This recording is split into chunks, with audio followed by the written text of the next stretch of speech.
I'd like to go ahead and give that speech anyway, if you all just permit me that time. It's probably about 4 minutes long. Yes, please.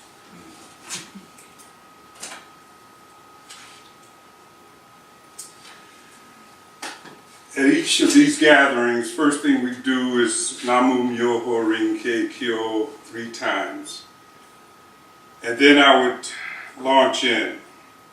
Giving honor to the most venerable Shuge Shonin, which is the head monk at this particular temple, the venerable monks and nuns of Nipponzan Myohoji, the distinguished guests and speakers, the followers and supporters of Beppu's Peace Pagoda and Temple, I bring you greetings and congratulations from the U.S. on this most auspicious occasion, the 25th, anniversary of the Beppu Peace Pagoda.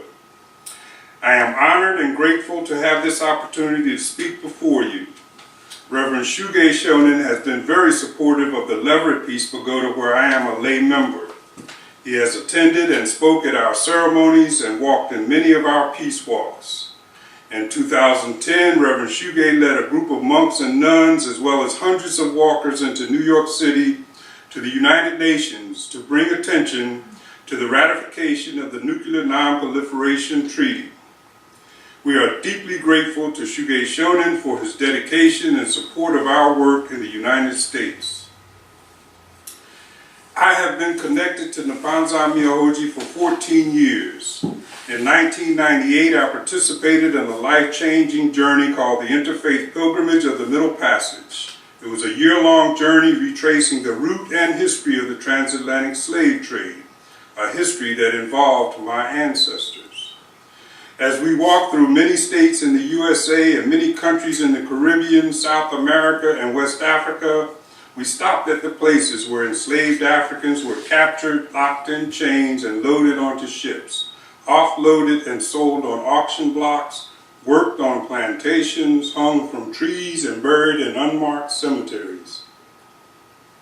At each of these sites, we offered interfaith prayers to release the spirits of the ancestors and thereby restore healing from the trauma of the place. We were bringing transformation to the land. We also needed to bring healing and transformation to ourselves as a group, because we were not only descendants of the enslaved Africans, but descendants of the European slave masters as well. The racism that we were walking against was very much a part of our walk. The healing that was needed was not an easy task, but led by Nipponzan Myohoji with the drums and chanting Namu Myoho Renge Kyo, we were able to finish our journey to Cape Town, South Africa, 1 year later. Today, we face even more urgent crises that threaten to tear our world apart.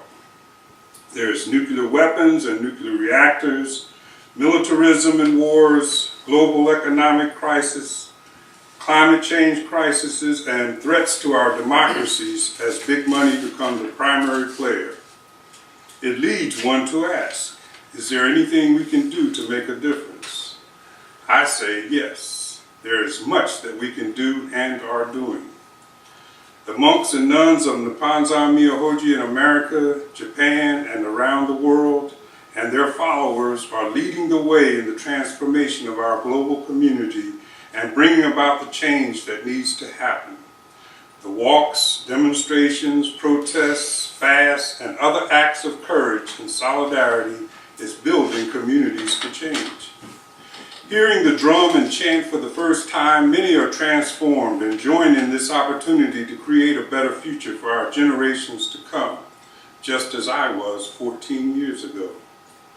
The founder of this order, the most venerable Nichidatsu Fuji Guruji, wrote in 1950 in Policies for Creating a Peaceful Nation, "This realm of ours needs to be made tranquil, and the society of humans peaceful and pure, as if it was filled with celestial beings."